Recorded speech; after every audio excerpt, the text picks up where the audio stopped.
Last night on CNN, my friend Arthur Aidala was on a panel and delivered some real cold, hard truths to that panel. I want to ask you a question. What is your evidence that Mamdani would return New York City to the 1970s hellhole Times Square? What is your evidence of that? It's very simple. So he wants to raise taxes on people who make the most money. What eventually is going to happen is you're going to lose that tax base. Once you lose that tax base, our bonds will get degraded. Now the city budget will not be substantial enough to subsidize not only the cops, but the fire department, the sanitation department. Once you start losing Wall Street and people who pay $11,000, $12,000 a month to live on the Upper East Side, you're done. Let me ask you. And you go back to the 70s when Gerald Ford said to New York, drop dead. Okay, but hold on, Arthur. Arthur making Joy Reid look pretty dumb, but in fairness, that's not really a high bar. Let's welcome back to the show our friend, one of the most high-profile and successful New York trial attorneys, the great Arthur Aidala. That's not really a heavy lift. I mean, but you were right. You were right. Mike, before we even talk about New York, I go on that CNN panel and I enjoy it. I have no problem telling you I enjoy it. I'm kind of like the moderate there, and everyone's always very nice. But I've been on with dozens of people now. But Joy Reid is on a whole other level. In the segment before that, she was basically supporting Iran. And I'm going to tell you some how the sausage is made. When we went off air, not me, but one of the other guests, I believe he called her bonkers. I think he said, Joy, the stuff you're saying is bonkers. He said, because she's like, how could we bomb a sovereign nation that has never never attacked America? He goes, what do you mean? Over the last 30 years, they've killed 170 Americans. I mean, he had all the stats. It was crazy. Right. So then when they say, she's clearly a Mamdani person, I should say.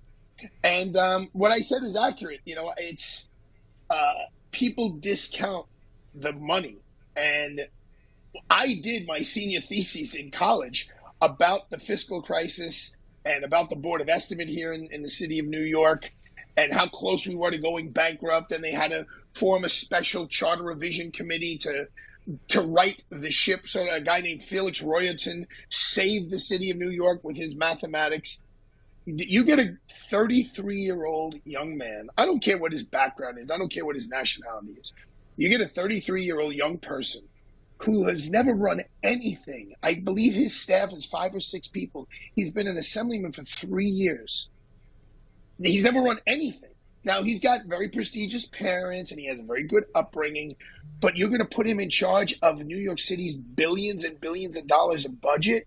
You're going to put him in charge of all these agencies, our safety, our tourism, our education. He's just, and the things that he's saying that he would do, a mayor doesn't have control over. So, he wants to raise the minimum wage. He doesn't have the power to do that. The state legislature has to do that. He wants to freeze taxes. He has a very limited ability to, freeze rents. Yeah, he has very limited ability to do these things. Yeah, but you're listing the things he can't do. What about the things he can do? And that's what terrifies a lot of normal people who can't believe that the Democrat voters did what they did last night. So, Mike, my phone has been blowing up with people like us. Here's, you talked about in one of your commercials about your age. People who were out yesterday in 100-degree weather campaigning vigorously for Mamdani, they do not remember pre-Rudy Giuliani New York City.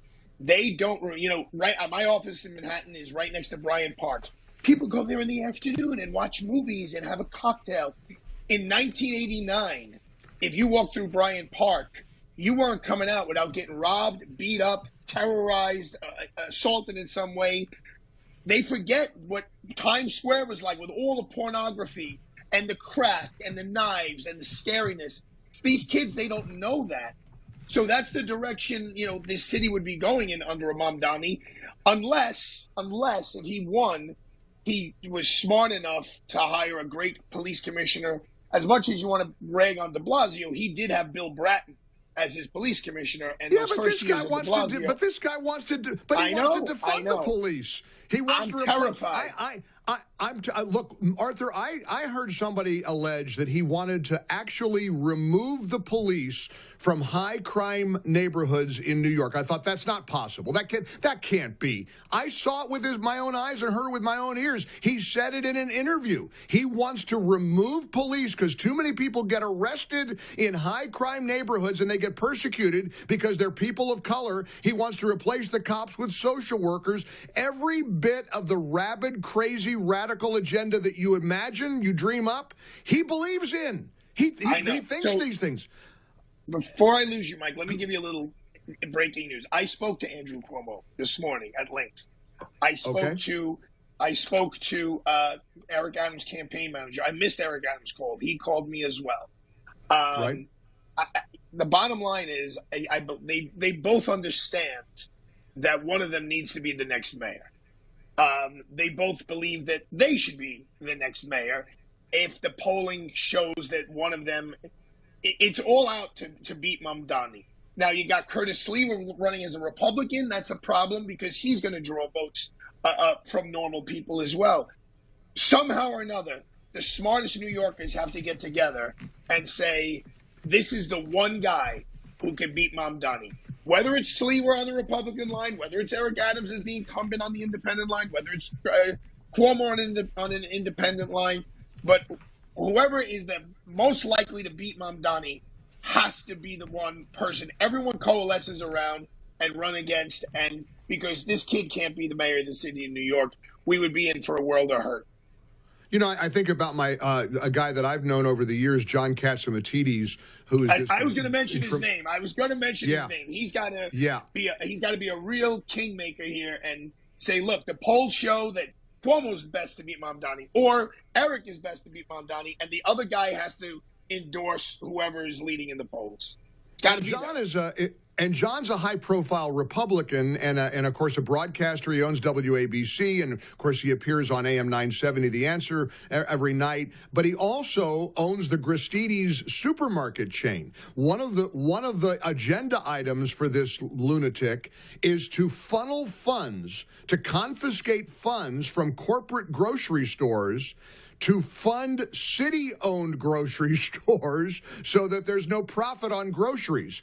Now, that'll put Gristedes out of business, and I believe I saw an interview, I think, with John a few weeks ago. He said, if this happens, we'll pull Gristedes out of the city. We'll have to. Yeah, we'll have to. That's what I was talking about with Joy Reid last night on CNN. So you get a billionaire like John Catsimatidis who says, I'm going to pull this out, I'm going to pull that out. My primary residence is no longer going to be in New York City. I'm going to move out to my house in Quogue in the Hamptons.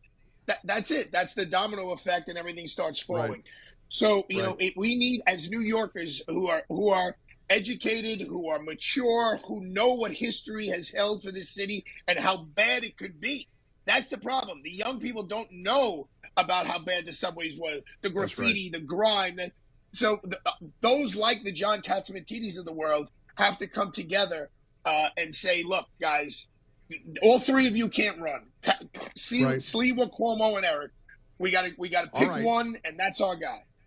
Well, let's go back to your conversation with Cuomo here. I mean, you broke that here on the show, and of course, talking with Arthur Aidala, host of the Arthur Aidala Power Hour, AM 970, The Answer, every night at 6 p.m. Was Cuomo inclined in any way, shape, or form to do this? I mean, was he open to the idea? Yes. He was? Yes.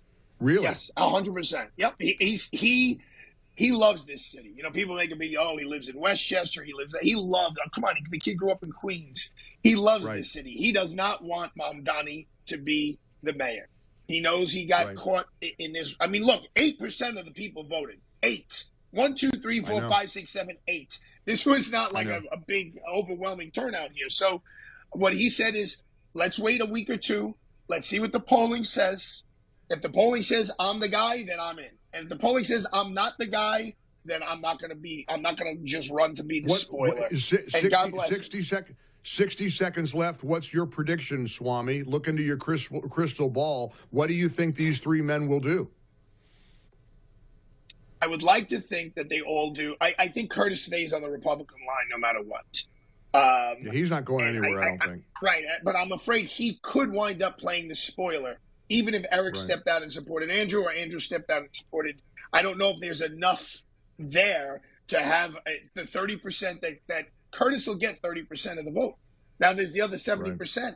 I don't know if there's enough in there to kill these progressives who don't know what they're in store for. And by the way, taking cops out of the worst neighborhoods, 97% of the people in those worst neighborhoods are great people. It's 3% who are total jerks. And those 97%, they want the cops in those neighborhoods to protect them from the 3% of the jerks. So, well, it was not a good day to wake up. No, I went to bed I was heartsick. Although, frankly, nationally, this is great news for the Republicans. This is all great because they're going to hang this guy around the neck of the Democrat Party for the next 10 years. I mean, they did a lot of damage to themselves because this is the direction that the Democrats are going in, whether anybody wants to admit it or not. Look, you mentioned the love of Andrew Cuomo that he has for New York, and I've known Curtis for years. Curtis truly loves New York. Absolutely. Enough. And so, interestingly enough, it may take that love and passion for this great city for these guys to say, I'm not going to run. I'm going to throw in the towel. We're going to coalesce behind one person, but I don't know if they can do it or not. Arthur Aidala, I was so anxious to talk to you today. It's been too long. Keep fighting the good fight. Congratulations on your recent legal victories. You got a bunch of great stuff going there. This is the guy you turn to when you're in trouble. The one and only Arthur Aidala. And Joy Reid, look, even she needs to reach out to you if she ever gets in any legal trouble. You'll help her. Thanks, Arthur. Keep fighting the good fight. Thanks so much, Mike. You too. Back at you.